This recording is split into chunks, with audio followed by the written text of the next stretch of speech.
All right, welcome back. Our guest is Troy Landry of Swamp People, a very popular individual and even more popular now since he's done the show. I want to thank the cane pole guys, Kyle Falk and Mike Ezel, that have survey poles, crawfish poles, which I know you love, gator farming poles, and that's what you use, catfish line poles. So Kyle rode up here with you. He's a character too, huh?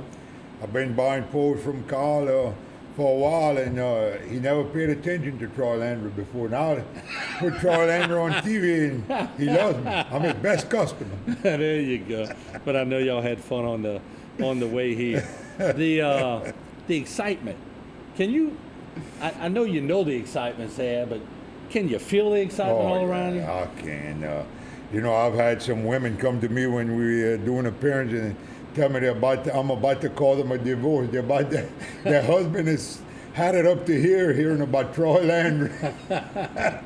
What about your wife? Does she take it in Oh, stride? my wife's good with it. She loves it. She's easygoing. She stands on the side of me no matter what, and it's all good. She don't like those phone calls at 2 o'clock. No, she don't like them crazy phone calls, but it's part of it. Part of the game plan. So season 3, though, you could be in the driver's seat because you got a proven 2 seasons, and now the terms will change a little bit because now you got a monster show that hopefully you can cash in on, huh? Oh yeah, Martin. I think we're going to do it real well, and I was happy at first. Just them paying my expense and my help, because I got to catch. If Swamp People go the way tomorrow, if they never famous again, I still got to catch over 300 alligators. Yeah, you do. So, I was happy with them just paying my expense and all, and then now it's turning into, it's going to be good, I believe, for us in the future. What does this do for the skins or the meat? Has the meat really taken off, alligator meat, since y'all have done this show? The sale of the meat, alligator meat, has went through the roof since Swamp People started, and I don't see any difference in the market of the hides yet. Maybe it might just take a little longer to affect the sale of the hides, but it has definitely helped the sale of the meat. The meat market has went through the roof. Everybody wants to taste it and see what it's like. Huh? Yep, everybody wants to try alligator now. What's the best way to prepare alligator meat? I love grilled alligator. I like it fried. I like a sauce piquant. The legs is red meat. The legs is just like turtle, if you like turtle. Mm-hmm. The ribs, I get the wife to cook me just like you do baby back rib, pork ribs on the pit. You can take alligator ribs and cook them on the pit. They're delicious. You're making me hungry. Ooh, I like it. All right, let's go back to the phone. Here we go. HTV, welcome to the program. Your question or comment, please. Man, how long you been doing that there, Mr. Troy? Sweetheart, I've been doing trapping and fishing alligators for years. I remember, as long as I remember, I guess, maybe in about the 2nd grade or the 3rd grade, I'd come home from school and take off in the woods, trapping and hunting and fishing alligators. And whenever I had trouble passing one of my classes, I used to bring whatever I'd catch in the afternoon to school and bribe my teacher. You did not. And I always managed to pass with pretty good grades. Might cost me a raccoon or a rabbit or something, or some alligator meat, but I did good. I always passed. That's pretty good. You remember your first alligator? Oh, yeah. It's just, I don't know. It's been a long time, but yeah, you don't forget. I mean. Was it a big one? No. It wasn't a big one. I remember in 1973, I think it was. It was a high water year. We had a lot of high water at home, just like this year.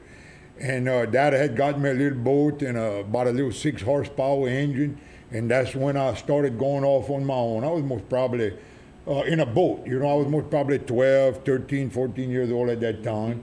But before that, I remember like in 2nd or 3rd grade, I would go on foot and run traps and run lines in the afternoon after school. Mm-hmm. But I remember I had my first boat in 1973, and I would have been, about 13 years old at that time. All right. 12, 13 years Very good. Let's take another phone call. HTV, welcome to the program. Thanks for holding on. Your question or comment, please. This is Sydney Schwab, and I'd like to know how do you get all the cool nicknames for the alligators? All right. How do you get all the cool nicknames for the alligator? How I get all the names? You know, a lot of people ask that, and it sounds like we name a lot of them, but really and truly, we catch over 300 a year, and we might nickname 5 or 6 of them. You know, 6 or 7 out of 300. Like the one that broke that big willow tree, about a 5 or 6 inch willow branch coming off of a tree. We call him the tree breaker. That had never happened before, a big branch like that. And then the crawfish bandit not long ago. It was a crawfisherman. It was tearing up his crawfish trap, so we just nicknamed him the crawfish bandit. And T-Rex, the one we caught at the Pirog, the old man, Mr. Ringo A. Bear, he's 87 years old. The alligator scared the heck out of him. It almost flipped him out of his pirogue, and he was so nervous and excited when he come tell me about it. He said, "Troy, now this is an 87-year-old man, okay? He been picking moss. He was picking moss. He told me with his daddy when he was 5 or 6 years old in the bayous, and that's how long he been out." And Mr. Ringo told me, he said, "Troy," he said, "I got a 16-foot pirogue, and this alligator is 2 or 3 foot longer than my pirogue." So I said, "Damn, Ringo," I said, "that's 18 or 19 foot long." I said, "If it's that big, it's as big as a dinosaur." So I said, "We're going to call him T-Rex." That's it. So we went out and we caught him. He was about 11 footer, not quite 11 footer. If I remember correct, I think it was like 10 and a half foot or not quite 11 foot. But, just, we nickname about 5 or 6 a year out of 300 and something. Why do you put the captions on the bottom? I understand you perfectly. I mean, do they think people elsewhere can't understand our dialect or whatever? I don't know why they do that, bro. I really don't. I think people got problem understanding us in different places, and that's why they do it. We have trouble understanding them. That's right. I talk to people from up north, and I tell them all the time, "Man, y'all got an accent, cool." But my cameraman that films me is from South America, and they started showing season 1 about a month ago in South America. Mm-hmm. And he called me one night. He said, "Troy," he said, "my whole family," he was watching it at his mama's house, and he said the whole family was rolling on the floor. They had me in Spanish. They had my voice in Spanish, and he said it was too funny. He said they were rolling on the floor laughing at us. I wonder, and I can say it once because he bet me twice. How do you say shoot 'em in Spanish? What's that? You ain't What do you getting want me to say? You ain't gonna bait me like an Say alligator. that again. You ain't bait me like an alligator, right? Here we go. Let's take another call before I get baited in. All right, HTV, what's your question or comment, please? Mr. Troy? Yeah. Uh-huh. This is all. Hey, Troy, my little boy wants to know, what's the best alligator you caught?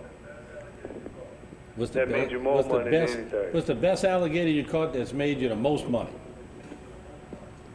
Well, the biggest one I caught was a couple episodes back in the bad weather. He was 12 and a half foot long, was probably weighing up to 900 pounds. That was by far the biggest one. The best one, I don't know, man. I never had one to jump in the boat by itself or nothing. I like to catch about a 9 or 10 foot. To me, that's the perfect alligator. They're not too big. They're not too heavy. Does the meat different in those? No, you can clean a 12-footer. You can clean a 8-footer. There's not that enough difference to talk about in the white meat. The red meat is a little different. You got to make stews and all that with the red meat. But there's not much difference in the meat. Small alligator, the meat's not. Yeah, more of tender course. than the big one? Right, of course, the smaller ones are better. But you get a 5 or 6 footer. But when you go from like an 8-footer to a 12-footer, it's not that much difference in the meat. It's all good if you prepare it right. Okay, very good. HTV, welcome to the program. Your question or comment for Troy, please. Hello, Barton. How you doing? Good, thank you. Go ahead. Listen, I want to thank Mr. Troy Landry and Mr. Joe Harrison for my father-in-law. The thing they did in the legislature for Mr. Easton DeHart. Yes, yeah. That was a wonderful thing that Troy did and Joe did. It's unbelievable, I was with my father-in-law when we caught a 13-7. We had to turn a Joe boat upside down and use a come-along to pull him up against a willow tree on the Joe boat. And I understand what Troy's talking about with the big gators. Mm-hmm. But my thing is mostly to thank them for what they did in Baton Rouge.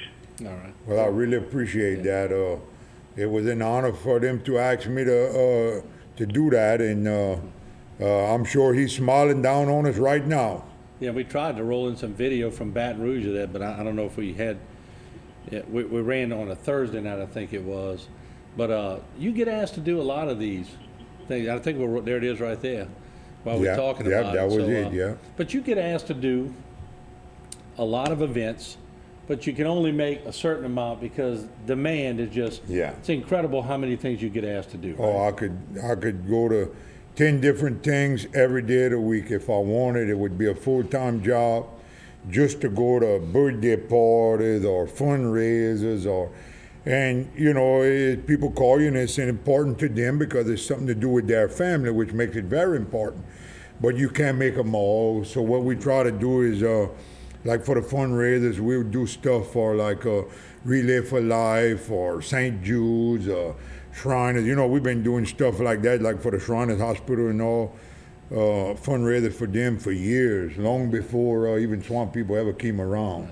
What's the craziest request? I know birthdays or something happened to the grandma or whatever. What's the craziest request anybody ever asked you? Oh, man.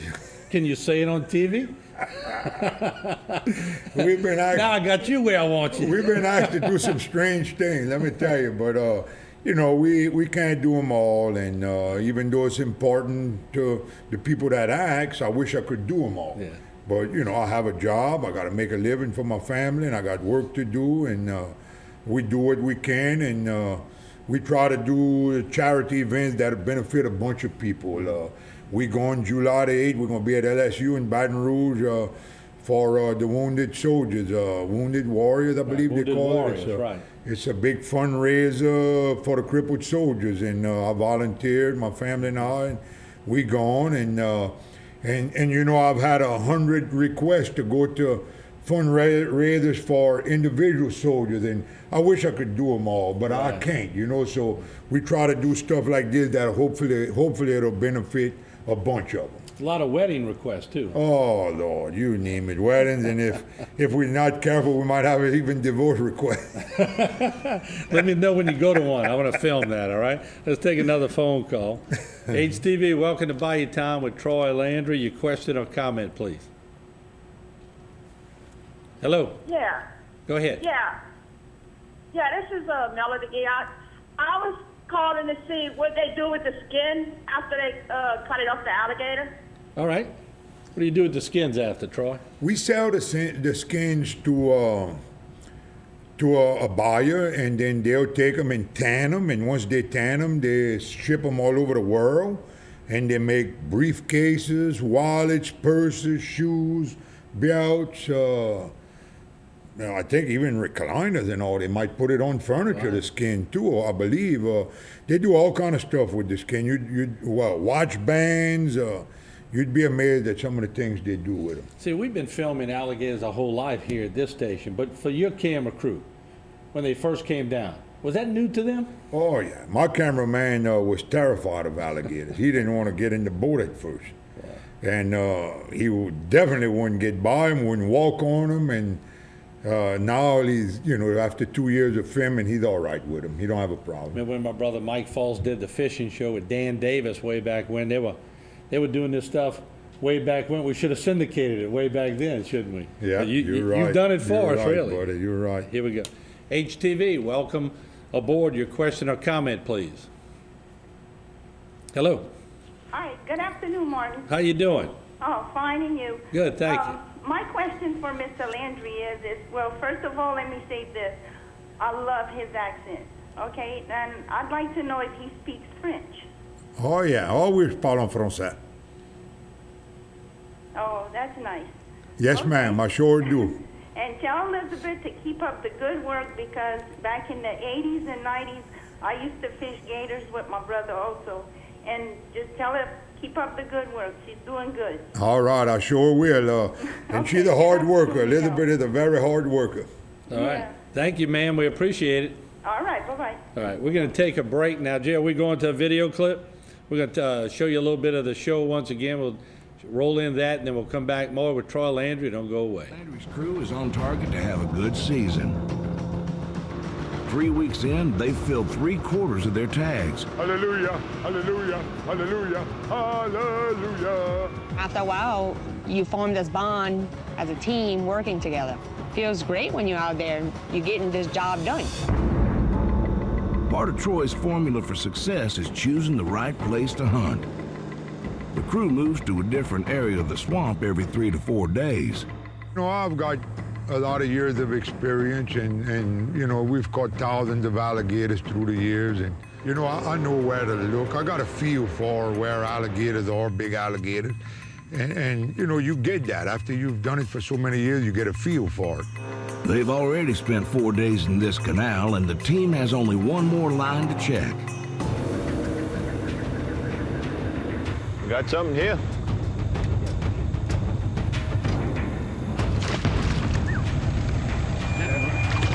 Good gate on there. There's an alligator on the lawn.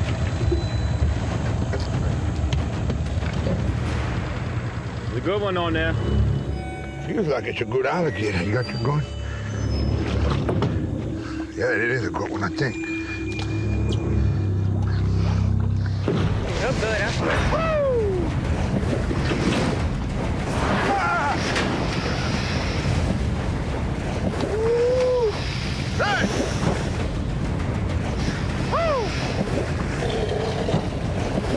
Hey! Trying to bite my foot. Ooh! You can't shoot this. Shoot it. Watch this. Right against you. Good night, darling. Good job, Elizabeth.